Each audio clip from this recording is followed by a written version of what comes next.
In this video, we're going to talk about backing fabric. What fabric you use will depend on what quilting method you choose. The most simple way to finish your quilt is to make it a blanket. So it's actually not going to be a quilt, it'll be a blanket. For that, you probably want to choose polar fleece. Another method for finishing your quilt will be to either machine tack it or tie it. If you're doing that, you want to choose a fabric that has a print in it that will hide the tacks or ties on the back of the quilt. If you plan to have your quilt long arm machine quilted, I would suggest choosing a solid color, high quality, 100% cotton fabric. This is Kona cotton fabric and it's fantastic stuff. Why I like to use this is so that when it's machine quilted, I see the quilting that we've done on the back. I usually use a light colored thread and all that beautiful quilting is shown off on the back of the quilt. Since your t-shirts are machine washable, choose a backing material that is also machine washable. That way, when your quilt's finished, the whole quilt will be machine washable.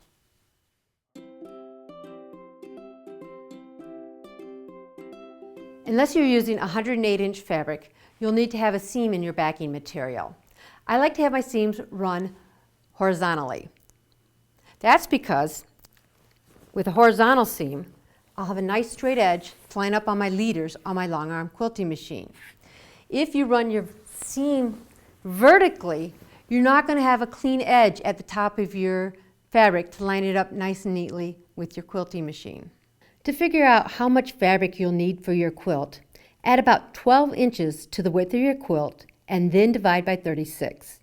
This equals the number of yards of fabric you'll need for one width of your quilt. Next, measure the length of your quilt and then add about 12 inches.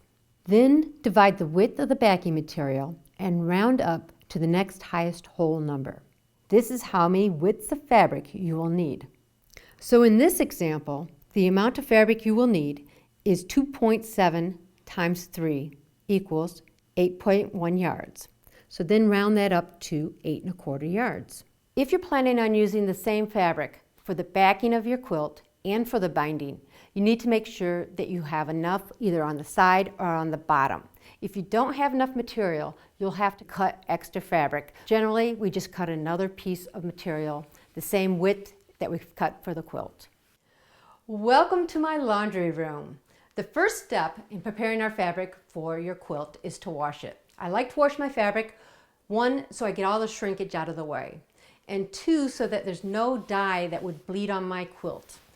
Having fabric bleed onto a quilt after it's been made is not anything you want to have happen. So please wash your fabric and get that dye out. This is how you do that. Put your fabric in the washing machine.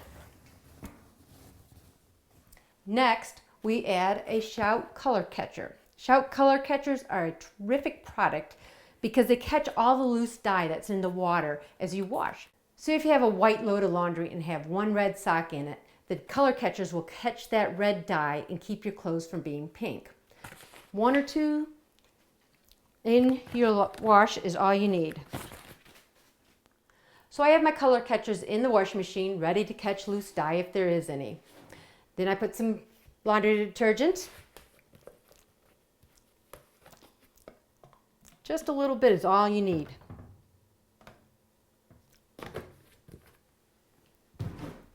Next, I put it on a quick wash and I make sure that the water temperature is cold. And I start my washing machine. Once your wash is completed, now it's time to check the color catcher to see if the dye has set or not. If the color catcher comes out the same color as your fabric, your dye has not been set, and now you need to go ahead and set the dye. To do that, you're going to use white vinegar. Remember when you were kids and did Easter eggs? The vinegar went into color to keep it from running. So you're going to use about a cup of it or a couple glugs, however you want to do it.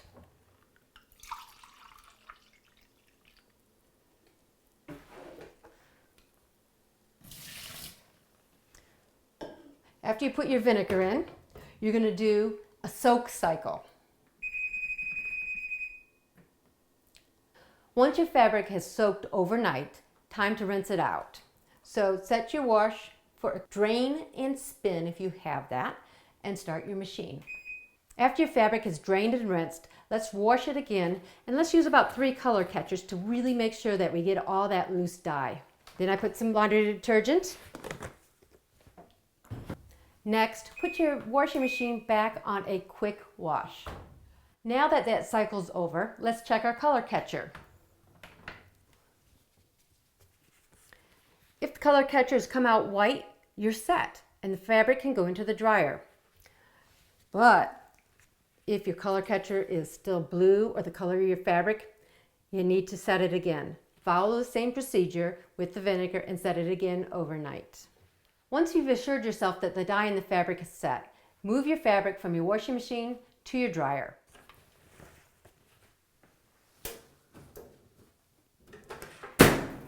Fabric dries very quickly, so you only need about 10 minutes of dry time.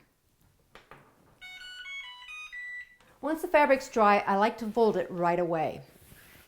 This will help prevent wrinkles. Another hint, try to keep it off the laundry room floor so you don't have to wash it again. Now that our backing material is dry, let's go sew it together. I have my backing material here. It's all been washed and it's ready to work with. So I want to sew this one piece into 2 pieces. It's a very long piece because it's actually 2 pieces, but it's still put together as 1 piece. So I'm going to start sewing along the selvage edge with my 2 raw edges. When you sew your seam, you need to make sure that your seam allowance is wide enough so that any imperfections along the edge of the fabric are caught inside the seam. So I line up my seam, and I'm going to use this mark on my sewing machine to guide it so I get that imperfections inside the seam.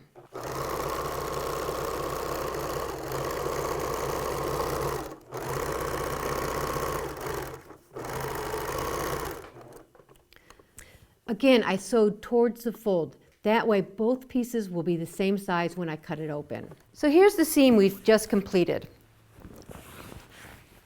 And there's where we sewed to the fold line.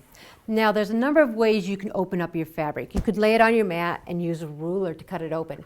I like just to hand this corner to a helper and cut it.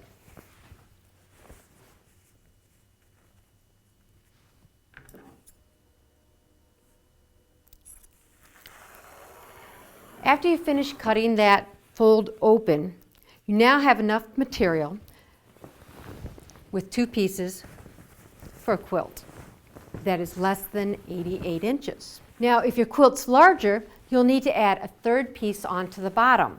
One of the things you really want to remember is that you need to have good sides of the fabric faced together when you're doing your seam.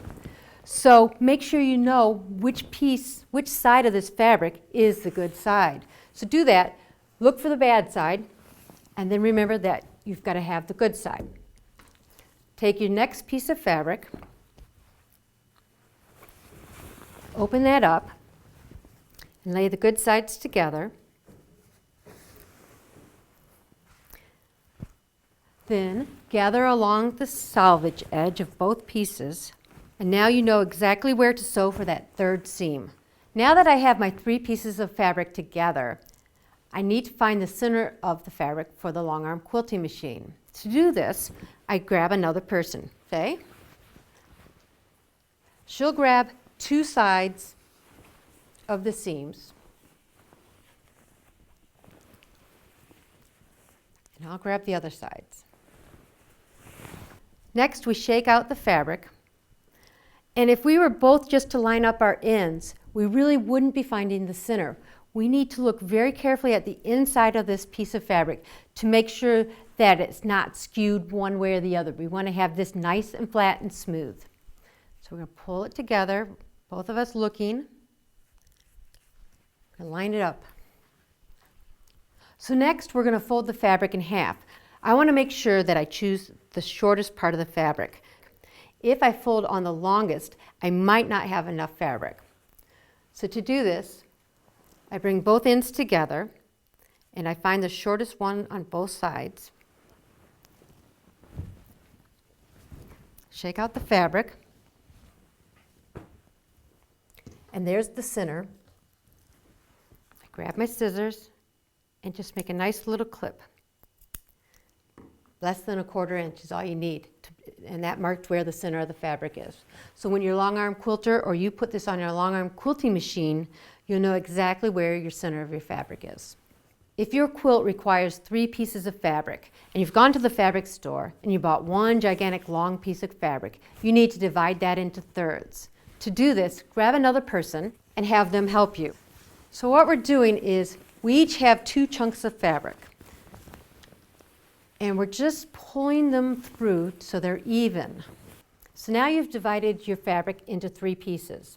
At this point, I want to cut only one of the 3 sections off because I like to have the other one whole for a 2-piece selection where you can cut along here to make your pieces very even.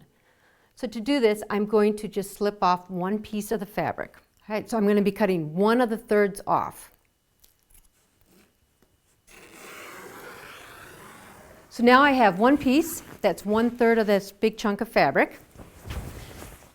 And I have 1 piece that is 2/3 of the fabric. So when I start sewing, I'm going to line my selvage edges up and I'm going to sew towards the fold. And then we'll slit the fold after it's sewn. Our quilt top is now finished and our backing material is ready to go. In our next section, we're going to talk about different methods you can use to make your quilt.